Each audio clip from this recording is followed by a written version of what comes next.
another round of applause to the two amazing essays.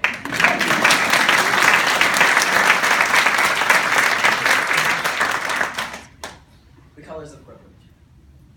It was second period, and our U.S. history class quieted once the bell rang, so not just because of the bell. Our classroom, usually busy with thought-provoking conversations, was anxiously anticipating the lecture today on racial equality. My teacher was thankful to have at least some diversity in the classes here. We three African American students in the same classroom at Staples High School was a rare sight, since our town is 92.6% white and just 1.2% black. She explained how most years, when addressing the issues of race in the classroom, she would get to use the line, "Let's ask all the black people in the class," to a silent room. Her joke broke the ice, and we dove into a thoughtful discussion about race relations in Fairfield County, Connecticut. In the midst of our discussion, a student raised her hand to add an anecdote about seeing another student from another high school holding a sign at a football game. She said that on the sign was written, "Ward High School has N-words." Except she used the actual word in U.S. history class, in our 92.6% white Fairfield County suburb.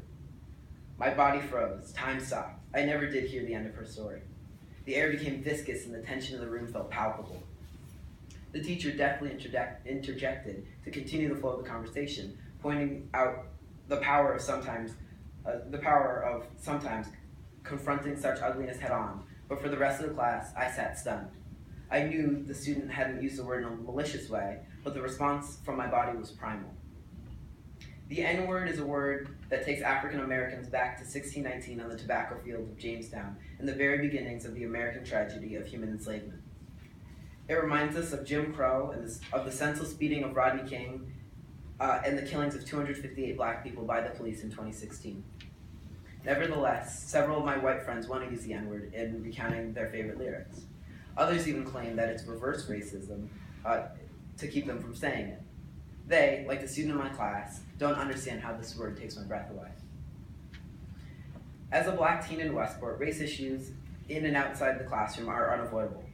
One afternoon at track practice, some white friends were discussing how hard it would be to get into college, and then out of nowhere someone said, "Chet, you don't have this problem because you're black."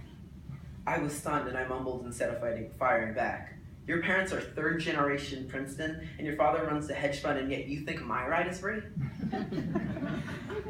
Even seemingly safe discussions about our sport can be racial minefields. I remember a terrific runner on our team saying after he lost, "I mean, I was running against two giant black guys," and the other teammates nodded with understanding. All of this casual black envy doesn't take into account American history. A history where slavery and segregation were the law, and black inferiority the unwritten law. In 1940, an experiment was conducted by Kenneth and Mamie Clark to help understand the psychological effects of segregation on children. Today, this study is colloquially known as the doll tests. In these tests, students would be given two identical dolls except for their color and asked which one they liked more and which one was more pretty. An overwhelming amount of participants from both black and white communities chose the white doll. My own doll test occurred in the 5th grade when I moved to Westport from Manhattan, where I thought I was upper middle class. I would look up at all the houses bigger than our rental and imagine what life would be if I was born lighter and richer.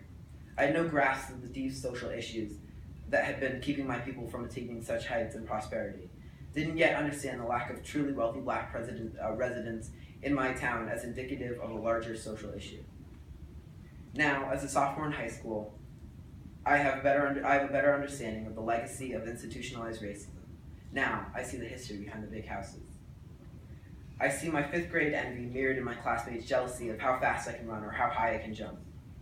I know my classmates know about the deep social issues that African Americans have had to face and are still facing today, but in our peaceful bedroom community, that struggle is not present on a day-to-day basis.